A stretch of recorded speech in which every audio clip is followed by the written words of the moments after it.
60 రకాల నాటు టమాటాలు, 10 రకాల పచ్చిమిర్చి, మీరు ఎప్పుడూ చూడని చిక్కుడు రకాలు ఒకే తోటలో ఇన్ని వైవిధ్యమైన కూరగాయలు పెంచుతున్న రైతు గోకుల్ రాజా. ప్రతి మొక్క వెనుక ఒక కథ, ప్రతి విత్తనం వెనకాల ఒక సంప్రదాయం. రంగులు, ఆకారాలు, రుచుల్లో ఆశ్చర్యపరిచే ఈ పంటలు చూస్తే వ్యవసాయం కూడా ఒక కళ అనిపిస్తుంది. రండి, ఆ అరుదైన తోటను చూసేద్దాం. ఇదొక భారీ కర్రపెండలం. తింటే రుచి మామూలుగా ఉండదు. ఈ టమాటాల్లో 170 రకాలున్నాయని తెలుసా? వాటిని మీరెప్పుడైనా చూసారా? కొన్ని పుల్లగా, కొన్ని తీయగా, ఒక్కొక్కటి ఒక్కొక్క రుచి. గుమ్మడికాయల్లో 30 రకాలకు పైగా ఉన్నాయి. దేని రుచి దానిదే. అత్యంత పొడవైన సొరకాయలు ఇక్కడ తప్ప ఎక్కడా కనిపించవు. చిక్కుడులో 30 వెరైటీలున్నాయి. పొట్లకాయంత వంకాయలు.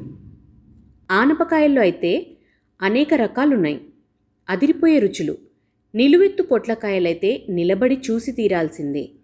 చిలకడ దుంపలు, కందదుంపలనైతే అసలు మీరెన్నడూ చూసి ఉండరు. ఇవన్నీ ఎక్కడి నుంచో దిగుమతి చేసుకున్న హైబ్రిడ్ రకాలు కాదు, మన పురాతన వారసత్వ పంటలు, సహజ ఎరువులతో పండించిన ప్రకృతి పంటలు. ఇలాంటి 500 దేశీయ కూరగాయలు, వాటి విత్తనాలను భావితరాల కోసం కాపాడుతున్న యువ రైతు గోకుల్ రాజ్ కథ ఇది. రూరల్ మీడియా వ్యూవర్స్కి స్పెషల్. మార్కెట్కి వెళ్తే అన్నీ మిలమిలా మెరిసే హైబ్రిడ్ కూరగాయలే. కూర వండితే రుచి పచ్చి ఉండదు. అదంతా చూస్తున్న గోకుల్ రాజ్కు ఒక సందేహం వచ్చింది. మన తాతల కాలం నాటి విత్తనాలు ఏమయ్యాయి? ఎక్కడికి పోతున్నాయి? వాటిని వెతికి పట్టుకొని పాత రుచులు మళ్ళీ చూపించాలి. ఆ ప్రశ్నే ఈరోజు 500కు పైగా దేశీయ కూరగాయల విత్తనాల ఉద్యమంగా మారింది. తమిళనాడులోని సేలం జిల్లా కమలాపురం గ్రామం వాసి దొరై రాజ్ గోకుల్. మా పొలంలో ఎక్కడా దొరకని నాటు కూరగాయలు పెంచాలి అన్న ఆలోచన వచ్చిన వెంటనే 1/2 ఎకరాన్ని ఒక మినీ హోమ్ గార్డెన్గా మార్చాను. మొదటగా ఇంటి అవసరాలకు కొన్ని కూరగాయలనే నాటాను. ఆ తర్వాత అంతరించిపోతున్న విత్తనాల కోసం వెతకడం మొదలుపెట్టాను అంటాడు గోకుల్. ప్రస్తుతం అతడి తోటలో 500కి పైగా దేశీయ కూరగాయలున్నాయి. అవి అన్ని వాతావరణాలకు సరిపోయే అధిక దిగుబడి ఇచ్చేవే.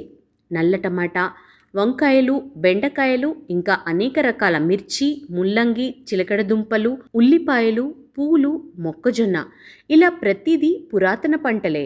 గాలిలో పండే తీగజాతి ఆలుగడ్డల నుంచి నేల కింద పండే కంద, పెండలం, పసుపు, ఆలుగడ్డలు, అరుదైన దుంప జాతులు ఇతడి పొలంలో చూడొచ్చు.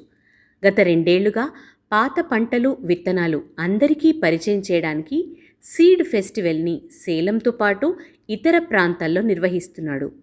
100 రకాల కాయగూరల విత్తనాలు ఫెస్టివల్లో ప్రదర్శించి విత్తనాలు విక్రయిస్తూ ఉంటాడు. ఇది ఒక చిన్న విత్తనం. అందులో దాగి ఉన్నది కేవలం పంట కాదు, మన ఆరోగ్యం, మన భవిష్యత్తు అంటాడు ఎర్ర మొక్కజొన్న విత్తనాన్ని చూపిస్తూ గోకుల్ రాజ్.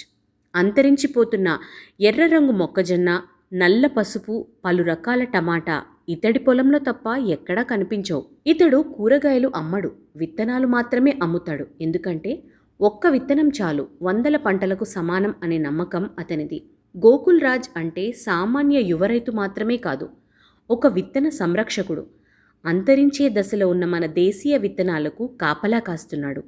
ఆరోగ్యవంతమైన సమాజం కోసం కొత్త ఆశలను నాటుతున్నాడు.